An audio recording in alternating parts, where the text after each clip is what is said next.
Joining me today is Aleeza Ben Shalom, author of Matchmaker, Matchmaker, Find Me a Love That Lasts.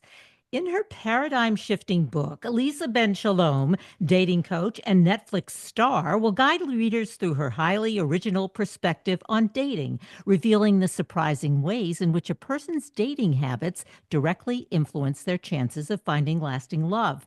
With her unique blend of wisdom and humor, she debunks widespread societal myths about love, inviting readers to reframe how they approach the practice of dating. Each chapter introduces the reader to a specific methodology while also sharing select clients' stories to show the theory in practice. Her impressive track record has earned her the title of Jewish dating guru. She's been featured across various media platforms, including The Cut, NBC Daily, Men's Health, NPR, Rolling Stone, Time Out, The Guardian, and many more. Welcome to the show. Nice to have you on, Aleeza. Thank you so much for having me. Okay, that's an impressive resume, obviously. Dating. Your book is different because you're telling us, I mean, you've had a lot of experience, obviously, but dating habits directly influence chances of finding lasting love. That's one of the themes, I guess, in the book, right? What our dating habits are. So talk to us about what those habits are. And then I want to talk about lasting love, or how long does it really last? I mean, yeah. Yeah, so in terms of dating, a lot of people self-sabotage. People have this theory of when you know, or if it's the right one, I'll just feel it. I'll be overcome with emotion. I'll just know it. It'll just be like this awe-inspiring moment where I'll just be crystal clear that this is my person. And I think that that is one of the greatest myths. A lot of people will feel something. Some people will feel something really strong, and that's usually called lust, not love. It's a different L word. And what we have learned over time is that, first of all, love comes through an action. It comes through giving. That's at the base of building love. That's how we build it. And just knowing that you're gonna fall in love, which is another myth, is something that doesn't really exist. What we actually see in my world of dating is that as we give somebody a chance, they have more of an opportunity to find favor in our eyes and us in their eyes. So I have one chapter, and one of my theories is called "Date 'em till you hate 'em." It is my favorite advice. I don't want anybody to hate anybody, but what I really want somebody to do is to go out long enough to see if something really could develop. And if not, you need to be 100% sure it's not. Don't just write them off after one date like, I don't think it's there. I'm not sure. So I guess, if I don't know, then it must be a no. To me, that's the wrong logic. Well, The so if reverse. you're dating them till you hate them, how long I mean, do you hate? I mean, that may take a while, or how long should you wait? Like, I'm not, still not sure, he's okay, she's okay. But I mean, you're talking weeks, months. Right, it depends on the person. Some people look at somebody and go, "You're not my person. Like, that's not who I want to wake up next to every morning." And they know that after the first second or the first minute or the first date. Other people will go out three times, four times, five times, and they'll live in the maybe I don't know land. I think that if it's maybe or I don't know is a go. It's just a yes for another date. Doesn't mean you need to marry them. Doesn't even it doesn't even mean that you need to like them. It just means if you're not in the place of knowing clearly that you're not for me, then there exists a potential that you could be for me. I don't think that somebody would need longer than, I mean, on the long end, 3 months, 4 months, if you're dating consistently and you're really indecisive and you're really unsure. Usually, what happens is one side will make the decision. So, even if you can't make the decision, the other person might have clarity and say, no, thank you. Or they could be very into it and say, there's really something here, and here's what I see, and here's what I like. And usually, there's a rapport that develops between a couple that either leads them further down the road of connection or disconnection and breaking up. Or could it lead to friendship? Sometimes I hear in relationships, I don't really, I don't want to get in bed with this guy necessarily, but I do like him, and maybe respect and even trust comes into play. But I would like to be friends. This is a new friend. Is that possible, or It's yeah, Yeah, you're right. The problem is that somebody's usually always interested, and if it's not you, it's them. So I don't see true friendships existing because there's usually interest from one side, and the person who says, I could be friends with you, the other person is thinking, I could convince you to date me. I think there could be something here. And I think that it becomes problematic. It's not so neat and clean. I don't really think that doesn't the work. friend it doesn't really work. People pretend. Again, people Yeah. pretend, but it doesn't really work. Not in my experience. What about the idea, and I know this may not be popular, but relationships are transactional. I think that sometimes couples or individual, we don't feel that we want to, that should be, but isn't that true? Our relations are transactional. Somebody might be attractive, somebody has more money, somebody has a better family, religion, all of those things. Don't you both have to bring something to the table and maybe something different? Um, So yeah, that's I'll stop there. interesting. Yeah, Yeah. no, it's interesting language. Yeah. Transactional for me is like it's like, ooh, that's like a little bit of a trigger word where I'm like, oh gosh, this feels Yeah. very, now we're talking about like a business relationship. Yeah. So I do agree with at the root of what you're saying when there is something between people that they're drawn to. So whether it is like you said, you bring more to the table in terms of family, right? My family is not so great, and your family is wow, so wonderful, or financial stability, or education, or status. There's different things that we bring to the table. I do think that people come together and they either look for somebody that has similarities because, hey, we get each other because these things are in common, or differences and we balance each other out. Not complete opposites, but I like the word differences better than opposites because it allows us to, like you said, have an experience of the other in a way that I'm not used to having in my own life. And that might bring some balance to me. And I think it's less about the transactional piece of it, but more about it starts to feel right. And there's something that I'm like, I want you to see my face. Yeah. It just puts me at ease. Like I feel calm being with you. Maybe I have a more up energy and you have a really grounded, calm energy. And wow, when I'm around you, that is so comforting, right? I like my energy. It's good, but what you bring to the table brings such a balance and it's so nice. So I do see what you're describing. I just might use different language. Okay, so in other words, you don't necessarily define it. You have this and I have that, but you feel it. Or at least that's what I hear you saying. It's like you just kind of feel this satisfaction, comfort. I guess it's a real comfort level, wherever that comes from, but it's Yeah. there. And Yeah. and there's usually things that make sense. Like first of all, we need many things to be in alignment. We need more similarities than we do need differences. I think there's enough differences between people, whether it's different countries and different languages and different communities and different backgrounds. There's so many differences that exist between people, but what we're really looking for to build a love that lasts is similarities and somebody who gets you and understands you. And yes, brings balance to your life in different ways. But we're really looking for more overlap What than we about are differences. religion? Do you, Mm. yeah, how does that fit into the picture? You're a good Catholic, you're a good Jew. Can you get together, or what's the story? It's a really good question. Many years ago, I had somebody who was Christian who said, listen, there's so many differences between us. We need similarities, and you should find somebody Jewish, and I should find somebody Catholic, and that's kind of the way the world works. And when I was in my 20s, I was like, but couldn't it work? Couldn't it work? And he said, well, at the root of it, not really. We have different holidays, we have different celebrations. He's giving me the lesson, mind you, in my early 20s.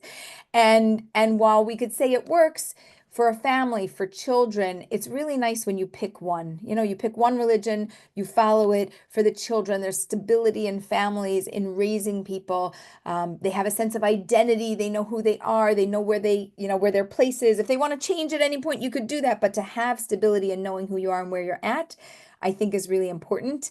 And I do think that religion is one of the areas where similarities make it much easier. And I think that the statistics back it up to prove that relationships have a greater chance of success if the couple is aligned in a religious way. Whether they observe to what degree, that's a different story, but just that their faiths are aligned, we see more success in those types of relationships. Well, that was my next question. How invested are they in their religion? And how does that fit into their life or lifestyle? I would assume that also comes into play or has something to do with it. Although you're saying that statistics show that religion, and I don't want to put words in your mouth, that religion, let's say divorce, is more Higher it among intermarried into, yeah. couples. Yeah. Is that true? So yeah, that is a true statistic. I don't have the numbers on it, like offhand, but it's something that through the years, as I've been going through this, that I've researched. I would say even somebody who, doesn't have a strong connection to the religion, it's a loose one. There's always a family connection. So we still have, the family. You go to the grandparents and they observe, or you go to the cousins and they observe. Again, there's something to having similarities in the religious area that strengthens a relationship and strengthens a bond, and is something that makes it a little bit easier to have a love that lasts. You're the expert. You've had a lot of success. Let's define the success. I mean, do you follow the people, let's say, that have come together under your tutelage or whatever, your coaching, your dating coaching? What do you actually measure? Did they stay together? Did they get divorced? Uh, do you follow them over the course of their relationship and or marriage? So I usually develop a pretty close connection with the people that I work with, and I get updates, which are my favorite. It depends on what age and stage they're at. So if it's a young couple, I get the, congratulations, we just had our first baby, or, whatever the next milestone is.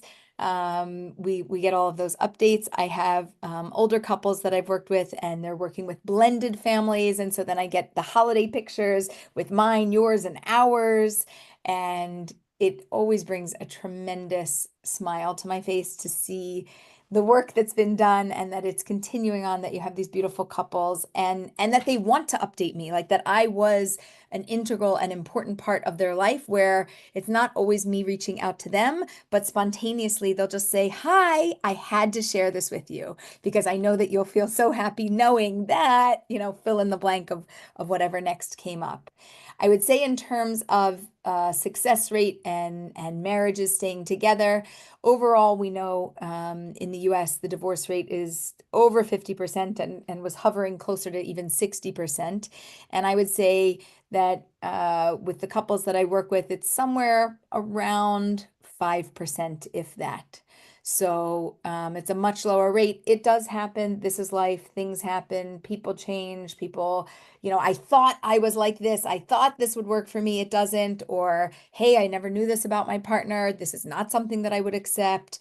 Sometimes there's things that are hidden, or things that nobody really knows about, or they don't come out until much later. So we have a pretty good success rate in terms of longevity in marriage. And talking about longevity, age, because people are living to be, 70s, 80s, 90s even. And the, I guess, upsurge in gray divorces, for instance, people who are getting divorced in their 60s, 70s, let's say 60s and 70s. How does that fit in? I mean, are you doing matchmaking with people in terms of the demographics, older We have, yes. couples?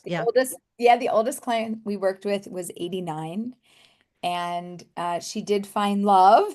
It was through somebody in her network, because I said I don't really have a strong network in that age range, but we kind of coached through it and helped her to find somebody that was in her network that was a viable prospect. And in general, I would say that nobody ages out of love. Nobody. Everybody wants love and to be loved. Some people might be happy to do their own thing right now. Some people might not be looking for a relationship, but in terms of giving and receiving love, we all want that in our life in some way. And a lot of people are looking for that with a life partner. I think that we see more of the divorces happen in the whether it's, 20s, 30s, 40s, 50s. And then once a couple has reached their 60s and been together for 30, 40, 50 plus years, those couples are often still together and we see that they hold together. But I would say if we're looking towards the future, this is something that concerns me. I want to know in 50 years from now, how many couples will be able to say that they've been married over 50 years? Because it's a very small percentage of the population. My in-laws are married 63 years, and it's incredible, right? If you get married at a young age and you figure it out and you stick together and you live to a ripe old age, you can really have many years together, but we're not going to have so many of these examples moving forward. And I feel like long-term marriages, I'm going to call over 50 years a very long-term marriage, it's almost becoming extinct. And I think that it's something that concerns me. It's something that keeps me up at night, which is why I want to help couples to come together and at any age and any stage, but especially when they're young and make good decisions and have the right skills to build a marriage that can last a lifetime. Well, last a lifetime, I guess. If it's going to lasting a lifetime is much longer than it was, let's say, in your parents' generation. I'm making that assumption, Right, right? Because the right. lifetime it might have been, 60, 70 years, but now we're getting into 80s and 90s, and people's lives change so dramatically. I'm, as an example, for instance, you get married when you're even 25 or 30 years old, then you're 70 years old or 60 years old, and everything has changed. And perhaps can you get divorced, go in different directions, and it's okay, and remain friends because you've gone to very different places? Um, I know that's That, keeping you up at night, but still. So first of all, Yeah.